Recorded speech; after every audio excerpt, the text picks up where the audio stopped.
انشاءاللہ خطبہ حج کی طرف ہم جا رہے ہیں انشاءاللہ، دکھائیے گا براہ راست، اور پھر اسی خطبے کے حوالے سے علماء کرام سے گفتگو ہوگی انشاءاللہ۔ آئیے براہ راست دیکھتے ہیں۔ والخیر الدرار ويتخلل ذلك بعض المصائب لحكم ومصالح قدرها الحكيم الغفار۔ اور جو کچھ ہے وہ اللہ کی طرف سے مقدر ہے۔ میں اس بات کی گواہی دیتا ہوں کہ وہ تنہا ہے، اس کا کوئی شریک نہیں، عالم الاسرار وہی تنہا ہے اور وہی جاننے والا ہے، اور دن اور رات میں اپنے کاموں کی تدبیر کرنے والا ہے۔ اس بات کی گواہی دیتا ہوں کہ نبی کریم رؤوف الرحیم صلی اللہ علیہ وسلم اللہ کے سچے رسول ہیں۔ اللہ تعالیٰ ارشاد فرماتا ہے کہ یہ نبی ہم نے جو تمہارے درمیان مبعوث فرمایا ہے تمہارے لیے بہت درد رکھتا ہے اور تمہارے لیے رحمت رافت دل میں بسانے والا ہے، اور درود اور سلام ہو آپ کی ذات پر، آپ کے اصحاب پر، آپ کے اہل بیت اطہار پر۔ اور ہم اس بات پر اللہ کا شکر ادا کرتے ہیں کہ اس نے ہمیں اس بات کی توفیق دی کہ خیر کو جو ہے وہ ہم پھیلا سکیں۔ نوصيكم بتقوى الله تعالى۔ ہم آپ کو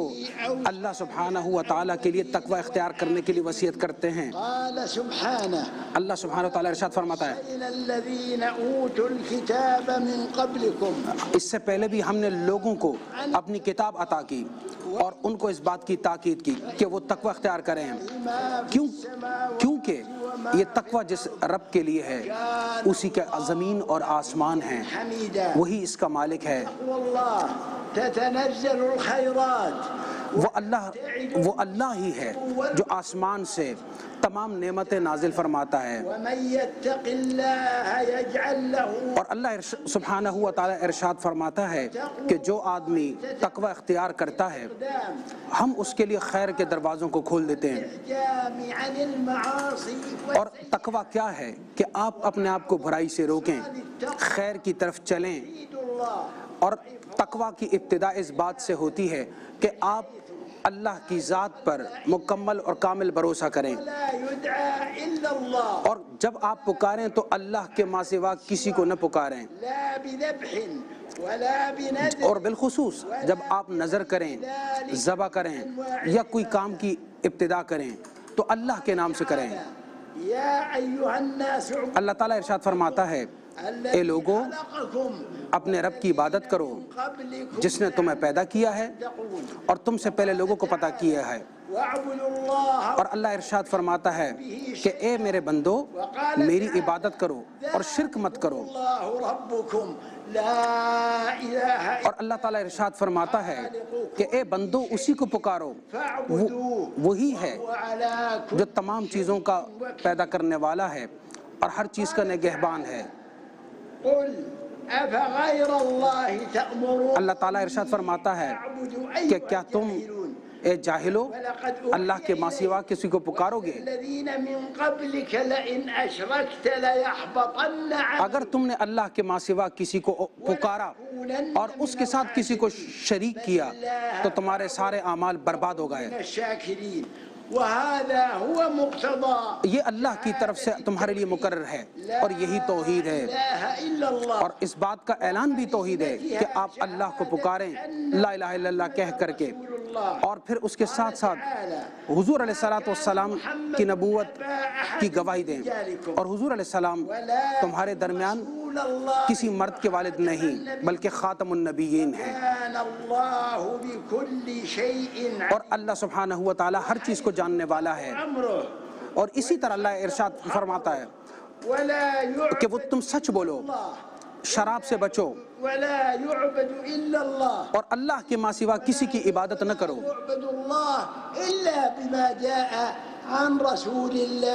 اور اس اللہ کی عبادت کرو گے جس کا پیغام تمہارے پاس نبی کریم رؤوف الرحیم صلی اللہ علیہ وسلم لے کر کے حاضر ہوئے۔ لقد اکمل اللہ الدین،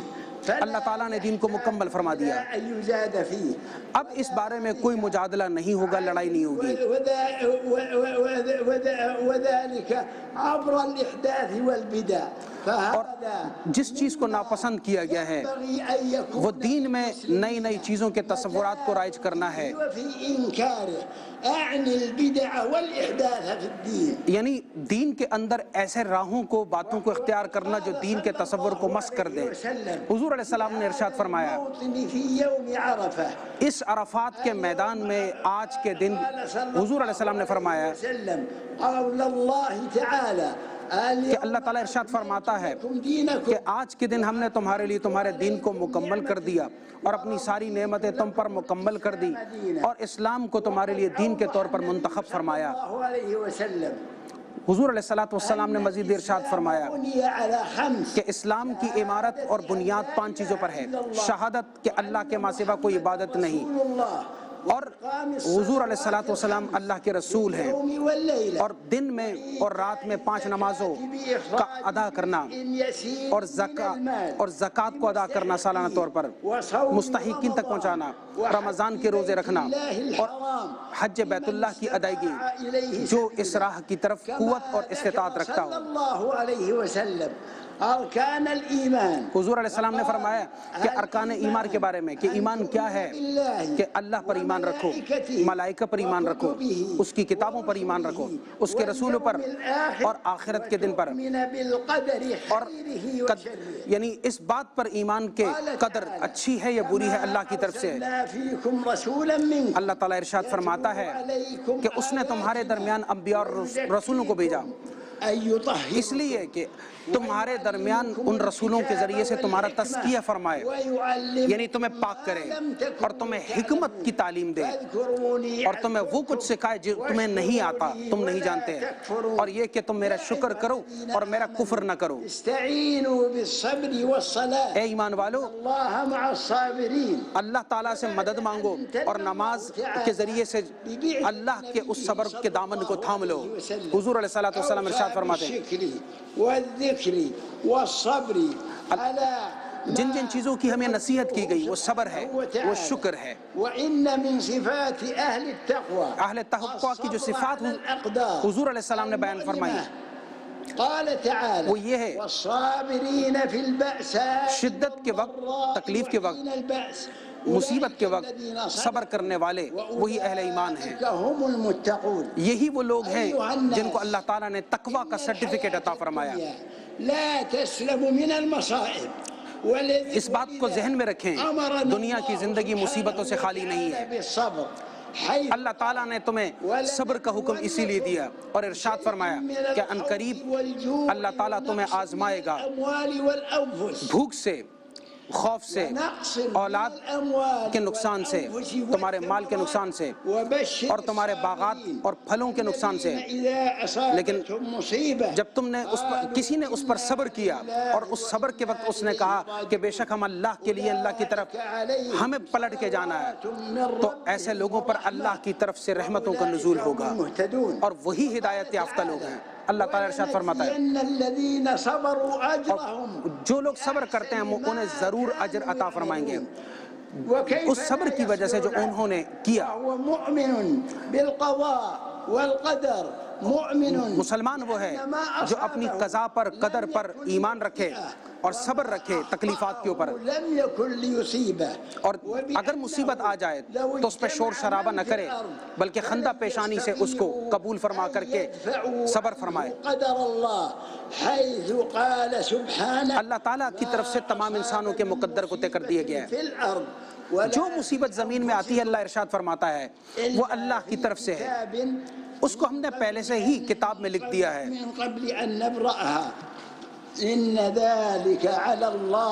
یہ بے شک اللہ تعالیٰ پہ بہت آسان تھا کہ وہ اس پورے معاملے کو پہلے اپنی کتاب میں تحریر فرما کے تمہیں آگاہ کر دے۔ اللہ تعالیٰ چاہتا ہے کہ وہ بندہ اس کی نعمتوں کو ذکر کرے اور بار بار ذکر کرے۔ اللہ تعالیٰ ارشاد فرماتا ہے اگر تم اللہ کی نعمتوں کو گننا چاہو تو نہیں کر سکتے، اور اللہ تعالیٰ بہت غفور و رحیم ہے۔ کیا تم نے نہیں دیکھا کہ اللہ تعالیٰ نے تمہارے لیے زمین اور آسمان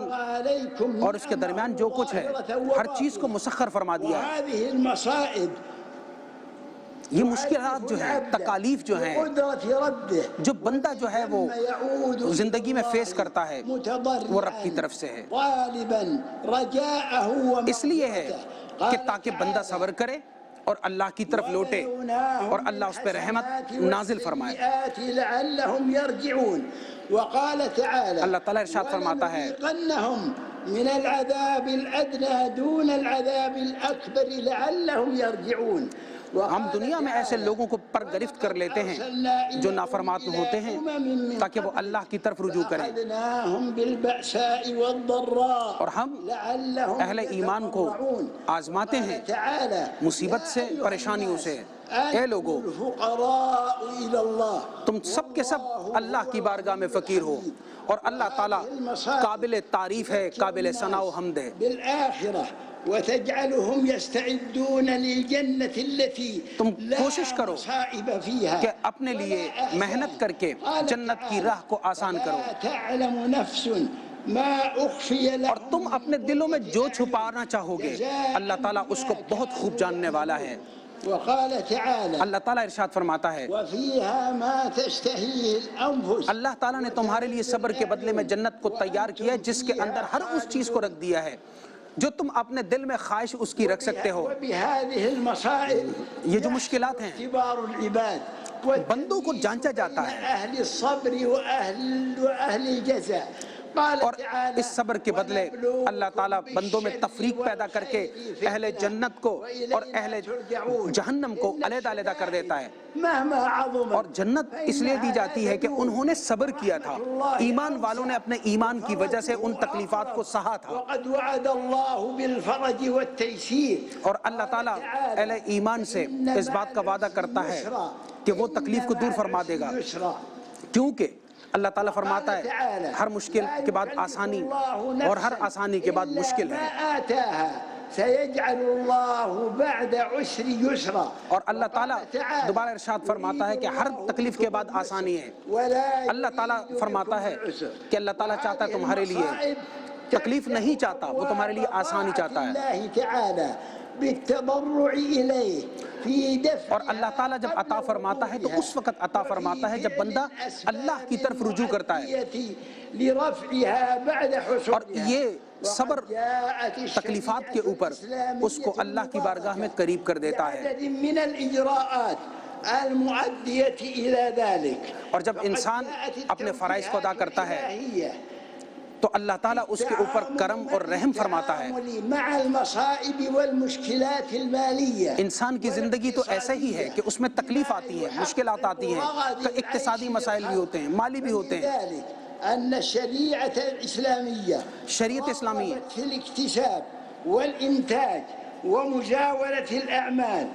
شریعت اسلامی مجموعہ ہے تمام کے تمام اعمال کا، جس میں اقتصاد بھی ہے، معاملات بھی ہیں، معاشرت بھی ہیں، کاروبار بھی ہے، حلال بھی ہے، حرام بھی ہے اور حرام سے ممانعت بھی ہے. اور یہ ہے کہ لوگوں کے مال سے اپنے آپ کو روکنا بھی ہے. اور اللہ تعالیٰ ارشاد فرماتا ہے کہ مومن وہ ہوتا ہے جو وعدہ کرنے کے بعد اس کو پورا کرتا ہے اور اچھے کاموں میں، چاہے وہ تجارت ہی کہ کیوں نہ ہو، مسلمان دوسروں کے ساتھ تعاون کرتا ہے، وہ اسراف سے اپنے آپ کو بچاتا ہے اور زکوٰۃ کو فقیروں تک اور مساکین تک پہنچاتا ہے. اور اس کی رغبت اور شوق ہمیشہ باقی رہتی ہے کہ وہ مستحقین تک جو ہے وہ صدقات کو پہنچائے. اے ایمان والو، اللہ تعالیٰ ارشاد فرماتا ہے کہ اپنے وعدوں کو پورا کرو، کہ وہ لوگ جو انفاق کرتے ہیں اور اس میں اسراف نہیں کرتے اور بخل نہیں کرتے، یہی اہل ایمان ہیں. اللہ تعالیٰ ارشاد فرماتا ہے کہ تمہارے لیے تجارت کو حلال اور سود کو حرام قرار دیا گیا ہے. اور اللہ تعالیٰ ارشاد فرماتا ہے اے ایمان والو، آپس میں ایک دوسرے کے مال کو حرام طریقوں سے نہ کھاؤ، سوائے اس کے کہ تجارت کے ذریعے سے اور باہم معاہدات کے ذریعے سے جو کچھ تمہارے لیے حلال ہو. اور اللہ تعالیٰ ارشاد فرماتا ہے کہ اے ایمان والو، جب تم دھو تو پیمانہ بھر کر کے دو. الذين ينفقون في وہ لوگ السراء جو اللہ کی راہ میں خرچ کرتے ہیں ظاہری طور پر اور باطنی طور پر چھپا کر کے، والنفسية تو اللہ تعالیٰ الشريعة ان کو زیادہ نوازتا ہے، والوالدين اور وصلة الأقرباء والدین کے حقوق کی ادائیگی کا حکم دیا ہے رب تعالیٰ نے، وحسن تربية الأولاد اور یہ والدین کو حکم دیا کہ اپنے اولاد کی صحیح تربیت کریں، والتكافل الاجتماعي اور تمام جو معاشرتی معاملات ہیں من الزوجين ان میں جو ہے حقوق کا خیال رکھنا، وكفلت حقوق میاں بیوی آپس میں ایک دوسرے کے حقوق کا خیال رکھیں، مرد کو بھی اور عورت کو بھی، چھوٹے کو بھی بڑے کو بھی، ومعاقا، اور اسی طریقے سے جو سلیم عقل والا ہے یا بیمار ہے اس کے حقوق کا بھی، معهم في أيام محنتهم ومصائبهم، اور جب مشکلات آ جائیں بحسن تو ان میں سے کوئی بھی شخص ہے، کوئی بھی کیٹیگری ہے، سب کے ساتھ اللہ نے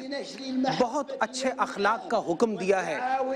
اور حسن سلوک کا اللہ تعالیٰ حکم دیتا ہے۔ وقضى ربك ألا تعبدوا إلا اللہ تعالیٰ نے بندوں پر فرض کر دیا ہے کہ وہ والدین کے ساتھ اچھائی اور بھلائی کریں،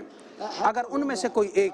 بڑی عمر کو پہنچ جائیں یا دونوں پہنچ جائیں لهما أف تو ان میں سے کسی ایک کو بھی اف نہ کرے اور نہ اس کو چھڑکے، لهما قول اور جب اس سے بات کرے تو بہت نرمی سے بات کرے لهما جناح اور اپنے کاندھے مونڈے کو بالکل رحمت سے شفقت سے ان کے سامنے جھکا دے كما اور دعا کرے، اے میرے اللہ ان دونوں کے اوپر اپنے رحم فرمائے جیسے انہوں نے میرے بچپن میں مجھ پر رحم فرمایا، وقال تعالى اور جب ان سے گفتگو کرے تو بہت اچھی گفتگو کرے، إن كرهتموهن بیویوں کے حوالے سے کہ ان کے ساتھ آپ بہت اچھی معاشرت اختیار کریں، فيه خيرا كثيرا اللہ تعالیٰ نے اس حسن سلوک کے بدلے تمہارے لیے بہت بڑا خیر رکھا ہے۔ والإحسان اللہ تعالیٰ کا حکم ہے کہ اس نے تمہیں عدل اور احسان کا حکم فرمایا، اور جو رشتہ دار ہیں، عزیز ہیں، اقارب ہیں، ان سب وقال کے تعالى حقوق کی ادائیگی کا رب تعالیٰ نے حکم دیا ہے۔ حقه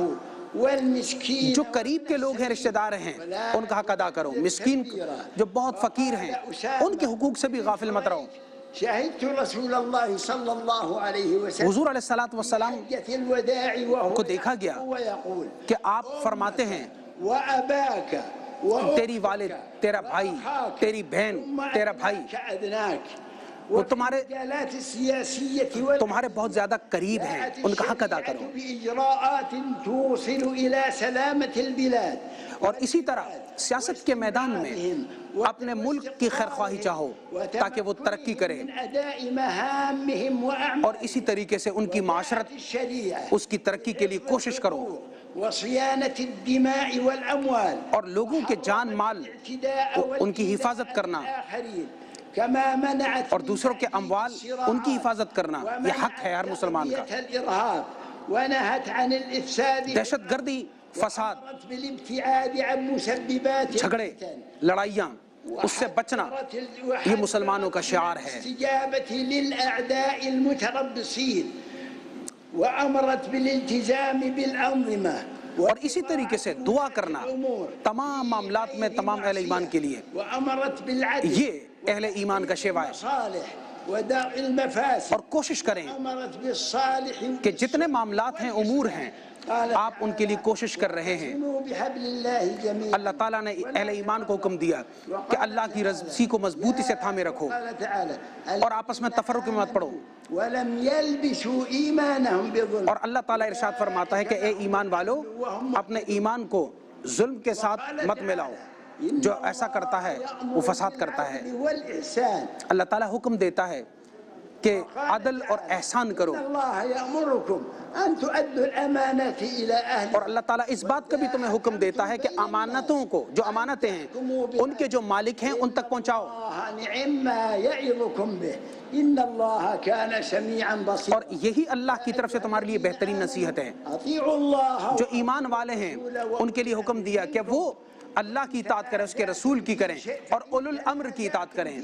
اور اگر کسی بات میں لڑ پڑو تو اس کو اللہ کی طرف، اس کے رسول کی طرف يؤمنون بالله واليوم پلٹا دو، یعنی تم اللہ اور رسول پر ایمان لا کر کے ان کے فیصلوں کو قبول کرو۔ أحسن تأويلا اور جو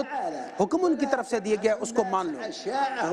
ولا تفسدوا في الأرض بعد إصلاحها، جب زمین پر امن ہو جائے تو اس کے بعد فساد مت کرو إن كنتم مؤمنين، اگر تم اہل ایمان میں سے ہو، كل صراط توعدون وتصدون عن سبيل اور ہر جگہ ایسے مت بیٹھو آمن کہ تم به وتبغونه لوگوں کو اللہ کی راہ سے روکو۔ قال تعالى اللہ تعالیٰ ارشاد فرماتا ہے طائفتان من المؤمنين اگر مسلمانوں کے دو گروہ آپس میں لڑ پڑیں تو ان کے درمیان صلح کر دیا کرو، المؤمنون إخوة کیونکہ تمام مسلمان کو اللہ فرماتا ہے کہ وہ آپس میں بھائی بھائی ہیں، لعلكم اور ترحمون۔ ان کے درمیان صلح کر لیا کرو۔ النبي صلى الله عليه وسلم حضور علیہ الصلوۃ والسلام نے ارشاد فرمایا، الوداع یہیں پر خطبہ حجت الوداع میں ارشاد فرمایا، معكم وأموالكم آج کے دن تمہارا خون، تمہاری عزت، عليكم تمہاری عزت، تمہارے جان اور مال تم پر حرام ہیں، اسی طور پر جیسے یہ جگہ ہے، یہ شہر ہے اور یہ مقام ہے۔ يضرب بعضكم رقاب بعض ثم أمرهم صلى الله عليه حضور علیہ الصلوۃ والسلام نے اس کے بعد اس وقت جتنے حجاج کرام صحابہ کرام موجود تھے ان کو حکم دیا، أيها الناس اے لوگو، إن الله أدى إلى كل ذي حق حقه، اللہ تعالیٰ نے تمام جن کے حقوق ہیں ان کا تعین فرما دیا ہے۔ وصوموا شهركم 5 نمازیں پڑھا کرو إذا أمرتم اور رمضان کے روزے رکھو، جنة ربكم، اور جب وأما في رمضان کے روزے رکھو اور جب تم یہ کر لو گے تو اللہ تعالیٰ تمہیں اپنی جنت میں داخل فرما دے گا۔ توجيهات تؤدي إلى حفظ الصحة وسلامة الأبدان، اسی طریقے سے شریعت اسلامی جو ہے انسان کی صحت عافیت کے بارے میں بہت واضح کام عطا فرماتی ہے المحافظة على البيئة نقية، کہ انسان اپنے معاملات کو جس طرح صاف اور شفاف رکھتا ہے اور اس کی حفاظت کرتا ہے، ویسے ہی انسان اپنے بدن کی بھی حفاظت کرے، وشرعت طرائق لحماية المجتمعات من انتشار الأمراض اور کوشش کرے کہ معاشرے میں انتشار پھیلانے کا باعث نہ بنے۔ يا أيها الذين آمنوا إذا قمتم إلى الصلاة اللہ تعالیٰ ارشاد فرماتا ہے، اے ایمان والو، جب تم نماز کے لیے کھڑے ہو تو اپنے چہرے کو دھو، وأرجلكم إلى اپنے ہاتھوں کو کوہنیے تک دو، سر پہ مسح کرو اور اپنے پاؤں کو ٹخنوں تک دو، قال تعالى وثياب اور اگر تم مریض ہو تو اس صورت میں تمہارے لیے مسح کی رخصت ہے۔ إذا مرضت فهو يشفين، اور حضور علیہ الصلوۃ والسلام نے ارشاد، اللہ تعالیٰ ارشاد فرماتا ہے، بندوں کو حکم دیتا ہے کہ جب اے بندے تو بیمار ہو جائے تو کہے کہ اے اللہ بیماری بھی تیری طرف سے، شفا بھی تیری طرف سے۔ عليهم الخبائث، اللہ تعالیٰ نے بندوں پر خبائث کو یعنی شراب کو اور دوسری محرمات کو حرام کر دیا ہے۔ تداووا فإنه ما من داء إلا بہت سارے لوگ سمجھتے ہیں کہ شراب میں کوئی دوا ہے، شفا ہے، ایسا بالکل نہیں ہے۔ فر من المجذوب فرارك من الأسد، وقال صلى اسی الله طریقے سے عليه وسلم جو مجذوم ہے اس سے بھاگنے کا حکم دیا جس طریقے سے تم شیر کو دیکھ کر کے بھاگ جاتے ہو۔ قال صلى الله عليه وسلم حضور علیہ الصلوۃ والسلام نے ارشاد فرمایا إذا سمعتم بالطاعون في أرض کہ تم جب زمین میں کہیں پر طاعون کی وبا کا سنو بأرض وأنتم تو فيها جو ان میں سے وہاں پہلے سے موجود ہے وہ وہاں رک جائے، اور جو باہر موجود ہے وہ وہاں پر داخل نہ ہو۔ النبوي الكريم اس حدیث کی روشنی میں من التنقل في أوقات الأوبئة ہم والأمراض جو بات شريعة سمجھتے ہیں اور جانتے ہیں، پتہ چلتا ہے وہ یہ ہے جاء کہ القرار بیماری کے پھیلنے کو الحكومة روکنا وہ اسی صورت ممکن ہے کہ جب ہم حضور کی اس حدیث پر عمل کریں۔ بإقامة شعيرة حج هذا العام اس سال جو ہے محدودة ہم نے حج کے انتظامات کو محدود کیا، المملكة من مختلف الجنسيات، حرص بہت سارے لوگوں کو بلایا ہے لیکن بہت محدود تعداد میں بلایا ہے تاکہ یہ بیماری، یہ وبا یہ پوری دنیا میں پھیلنے نہ پائے۔ التباعد الاجتماعي لضمان سلامة الإنسان وہ اس لیے کہ انسان کی جان کی حفاظت کی کوشش کی جائے، وتحقيقا لمقاصد الشريعة اور شریعت کا جو مقصد ہے کہ اللہ کا فرض ادا ہو جائے وہ بھی پورا ہو جائے۔ من هذا المنبر اور میں اس ممبر سے الدور الإيجابي من المسلمين كافة ہم تمام کے تمام مسلمانوں کا شکریہ ادا کرتے ہیں کہ انہوں نے ہمارے ساتھ تعاون کیا، کہ اس حوالے سے سعودی عرب کے اس فیصلے کی انہوں نے بھرپور حمایت کی اور ان کے ساتھ وہ کھڑے ہوئے، حماية مكة المكرمة والمدينة المنورة اور الحمدللہ الله خادم کہ ہم نے الحرمين الشريفين دونوں شہر جو اللہ کی حمایت میں ہیں اور اللہ کی حفاظت میں ہیں۔ الأمير محمد بن سلمان ان کی خدمات پر سعودی عرب کے موجودہ بادشاہ خادم الحرمین کا شکر ادا کرتے ہیں اور ان کے ولی عہد کا شکر ادا کرتے ہیں الشريفين وحمايتهما کہ جس طریقے سے وہ بیت اللہ کی البذل في اور مسجد نبوی کی تعمیر اور توسیع میں فراخ دلانہ طور پر اللهم حصہ لے رہے ہیں، جهودهم اور ہم اللہ سے دعا کرتے ہیں کہ وہ جو کوشش اس ضمن میں کر رہے ہیں اس میں اللہ تعالیٰ برکت عطا فرمائے، فيهم شر كل من أراد اور ہر وہ شخص جو اس حوالے سے کوشش کر رہا ہے اللہ تعالیٰ تمام کو برکت عطا فرمائے۔ يدعو المؤمن لنفسه ولقرابته اور اسی کے ساتھ ساتھ مسلمان وہ ہے عموما جو فمن دعا اپنے لیے، حي پورے اپنے معاشرت کے لیے، پوری ریاست کے لیے، پوری مملکت کے لیے دعا کرتا ہے۔ آمين ولك مثل ذلك وخصوصا في هذه المواطن اور خصوصاً المفضلة وعلى یہ تمام کے تمام جتنے علاقے ہیں مقدس مقامات ہیں، اور آج کا دن جیسے بابرکت ہے۔ ما من يوم حضور علیہ السلام نے ارشاد فرمایا فيه عبدا من النار من يوم عرفة کہ آج کا دن اتنا بابرکت ہے کہ آج کے دن جتنے اہل ایمان کی مغفرت کی جاتی ہے ان کو آگ سے آزاد کیا جاتا ہے، آج کے دن کے مقابلے میں کسی دوسرے دن میں ایسا نہیں ہوتا۔ يوم عرفة ليكثروا من الذكر والدعاء عرفہ میں جو موجود لوگ ہیں صلى الله عليه ان لوگوں کو اس لیے منع کیا گیا کہ وہ روزہ نہ رکھیں تاکہ وہ اللہ کی طرف رجوع کر سکیں، اور یہاں کے شدائد کے اوپر، مصیبتوں کے اوپر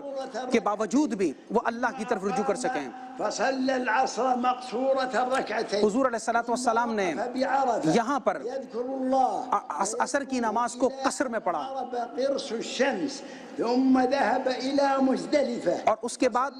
جب تھوڑا سا سورج کا گولا نیچے ہوا تو حضور علیہ السلام روانہ ہوئے مزدلفہ کی طرف۔ وہاں پر 2 نمازوں کو مزدلفہ میں وہاں پر جمع کر کے ادا فرمایا اور قصر کے ساتھ ادا فرمایا، اور پھر وہاں پر فجر کی نماز ادا فرمائی، پھر اس کے بعد روانہ ہوئے۔ وذبح هديه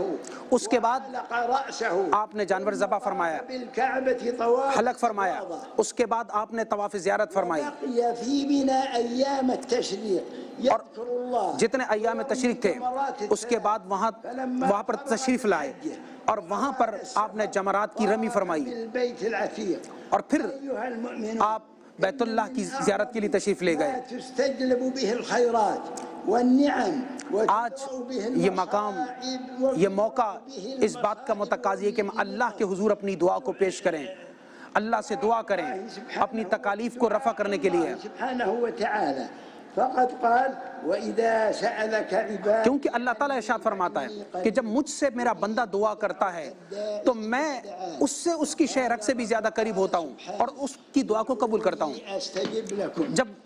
اللہ تعالیٰ ارشاد فرماتا ہے اے میرے بندو تم مجھ سے دعا کرو، میں تمہاری دعا کو سنتا ہوں اور سن کر کے جواب دیتا ہوں، خلاص وأنتم اور یہ دعا اخلاص سے کرو وأمنوا کیونکہ تمہارا ایمان ہونا چاہیے، اللہ تعالیٰ جواب دیتا ہے۔ وعلى دعاء غيركم اور کوئی اور شخص جب دعا کر رہا ہو تو اس پر آپ آمین کہیں۔ ومكن ہم الباحث دعا کرتے ہیں والعاملين کہ بمجال جتنے بیمار ہیں اے اللہ سب کو شفا عطا فرما، بأدوية الأمراض اور ہم اس کی دعا کرتے ہیں کہ موجودہ وبا کے لیے اے اللہ کسی دعا اس کو ہمیں عطا فرما، عبادك نعمك وأغنهم بفضلك، اور ہم دعا کرتے ہیں کہ اے اللہ تمام لوگوں پر رحم فرما، کرم فرما، اجعلهم متعاونين على اور تمام اہل ایمان کو آپس میں تعاون کرنے والا بنا، خیر پر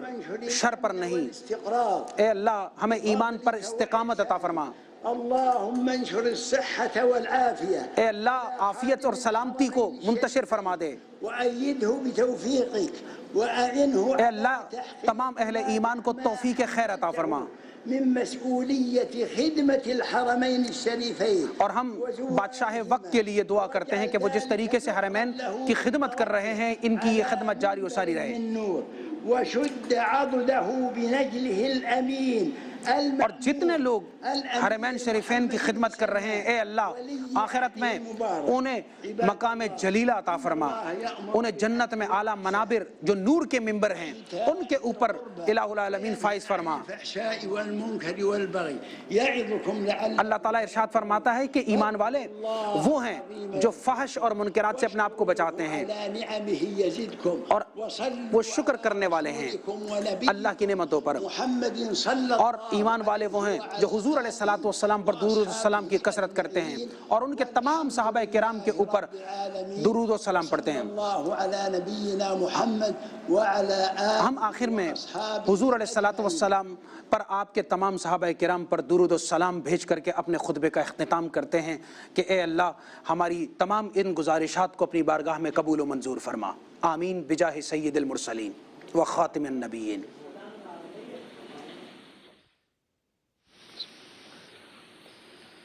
اللہ اکبر اللہ